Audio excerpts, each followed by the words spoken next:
Their demographic structure is obviously far better than Europe or East Asia's, but it's not as good as it used to be. They started urbanizing very seriously in the early 1990s and have been aging as a result. So actually, Mexico has a significantly healthier demographic structure now. But more importantly, the infrastructure and the political infrastructure in India is poor, and it's difficult to integrate among the cities and among the regions. So as we lose Chinese manufacturing, countries around the world are going to pick up pieces of that to service their own markets. India is part of that story, but India will never rely on other countries politically, and honestly, it can't economically, for participating in a multi-country supply chain systems like we're familiar with in Europe and in North America. India will produce things for Indians. And when you're producing things for 1.5 billion people, that is a global story. But India will not be trading with hardly anyone as part of that story. I think Brazil has had its moment. Brazil's infrastructure is really difficult because it's built basically on imagine Brazil as a table, but two of the legs have been knocked out. Unfortunately, the high end is on the coast. So the cities on the edge can access the interior, but it's very hard for them to get to the water. And that's why Sao Paulo is the biggest one, because it's on top of the plateau and it has a little bit more room to expand. That makes it very difficult for Brazil to integrate with anyone, even Argentina. They were able in the 80s and 90s to develop a series of technologies and some manufacturing capacity that was fairly impressive. But then the Chinese came in under the first Lula government and set up a bunch of joint ventures and basically raped the Brazilians of all of the technology, and then went back home and stole all of Brazilians' market share in global trade and destroyed the entire manufacturing base. So that story is over. So Brazil is still a commodities producer, and that's about it. They have a demographic structure that's similar to India, so good, but not as good as Mexico. Yeah, you think Brazil will be the next Russia? To expect Brazilian commodities to fall off the market, especially when it comes to things like iron ore. But the capital cost of developing stuff in Brazil is just higher than the global average. And whenever there's a competing source that opens up, it's able to undercut the Brazilians on price. That's probably most obvious in oil. Yes, they've got the pre-salt. Yes, by the numbers, Brazil probably can become an exporter to the tune of 3 or 4 million barrels a day. But you're talking about a cost of production in those zones. It's at least $80 to $90 a barrel, and that's some of the highest in the world. And not just because I have citizenship. A couple other things that are kind of color that. The United States has the highest security of any country. The average citizen has higher security than any time in history without the artificial imposition of things like the global order. And we're probably going to have to double the size of the industrial plant over the course of this next decade simply to produce the things that we used to get from imports. And if you think of the last time that the United States had a growth spurt like that, and the last time the Germans were dealing with security and economic dislocations, 1 million Germans came to the United States in the 1840s and changed our political culture forever. I expect another mass move of much larger scale this time, and not just from Germany. So, it's hard to go wrong here. Obviously, the United States has other issues that you have to deal with. Me personally, because I'm a little atypical, I went to university in New Zealand, so I couldn't qualify for citizenship there anytime I want to. It's not that New Zealand is self-sufficient when it comes to things like food and energy. It is part of an internationalized supply chain system that it needs. But it's an extended part of the American family, and it's an extended part of the Southeast Asian network as well. So it is heavily exposed to both of the two big growth poles of the future. And in addition, if we get into a situation where the Kiwis have major security problems, the rest of us are long gone already.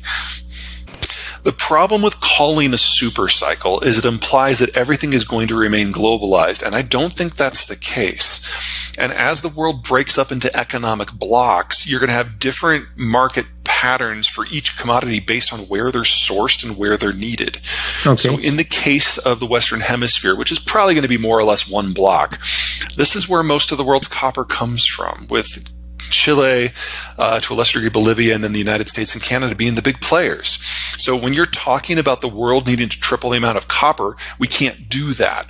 But if all the major copper producers are in one block, then all of a sudden it becomes very doable because we don't need to triple it. We just take the parts that we're going to the rest of the world and we use them locally. That works here. It probably will with lithium as well. All the cobalt's in Congo. There's no way to make that work. Most of the nickel's in Russia. Oh my God, now we're talking about doing a neo-colonial war into Siberia in order to keep the nickel flowing? Oh! So you break up the markets, and the very concept of a super cycle doesn't mean the same thing. Yeah. Months where, like, say, the Swedes actually drop the information they've got, and the Europeans just completely stop all oil and natural gas that is flowing west from Russia. I'm not just saying stop the flows, because that's where this leads. Energy prices globally skyrocket. And then the Biden administration is going to have to make some interesting choices. In existing American law, the American president can shut off oil exports with a flick of a pen. Does not require Congress. So we could see the world losing Russian oil and American oil at the same time. And in that sort of scenario, you easily get a global price that goes above 150 or even 200. And you easily get a price in the United States that drops below 70 and never rises past 70 again. Again, we're not in a single market anymore, and commodities have yet to reflect that. From a global point of view, a global recession is already hardwired in. The IMF actually expects the lowest growth that we have seen since at least the 1980s for the next decade. That it does not take into account demographic decay. That does not take into account a Russia war that goes to its logical conclusion one way or another. So the best case scenario for the world as a whole is roughly 0% growth for the next 10 years. It does not take a lot to take a 0% growth story into recessionary territory. We all need to just kind of pencil that in. But 0 or below on average is not the same as 0 everywhere. In the case of the United States, we need to double the size of the industrial plant. That's highly inflationary, but that's a massive growth story. So I buy American stocks right now. Yeah, well, one of the things to keep in mind is as the baby boomers are leaving the market because they're all retiring and cashing in their investments, in a couple of years, we're going to be in an environment where if you have capital, that's going to be very valuable. And we're nearing an interesting entry point into the financial markets that can maintain liquidity. I don't consider myself even a quasi-expert in that category. The problem is that so many of them have industrial uses in addition, and in the green transition and a lot of this retooling of manufacturing that we have to do on a global basis anyway, a lot of them have a lot of needs. So that is very bullish for them, independent of what anyone might consider in terms of using them as a hedge against inflation or as a financial asset in its own right. And that makes them all wildly volatile. And then, of course, you have to look at where they come from. If you're looking at platinum, you're talking South Africa. That's probably okay. If you're looking at palladium, you're talking Northern Russia, and that's probably not. Okay. I don't want to give you a price forecast because I don't have one. All I can tell you is that the majority of the world's copper does come from the Western Hemisphere, and I don't see a security reason why the supply should be interrupted. Now, the growth story for copper until now has been hand in hand with globalization, and that's why China has been the world's largest absorber of copper for decades. I think that's going to stop cold. But if we are going to electrify everything, that's technically a bigger demand story. Yeah.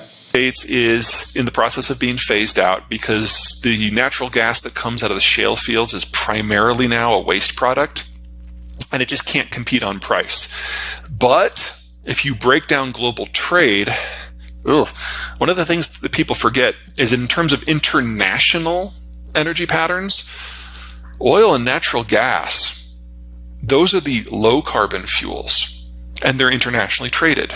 So you break that down, and most countries have to go back to something they can get locally, which is coal, which is exactly what the Germans are doing today. The world's single largest producer and exporter of fertilizers of all types is Russia. And specifically, nitrogen fertilizers are a subset of natural gas, or produced from natural gas. So as Russian energy falters, you should expect that to go away as well. And roughly half of the world's potash comes from Belarus and Russia specifically at some very specific sites that are having some technical problems because of labor issues.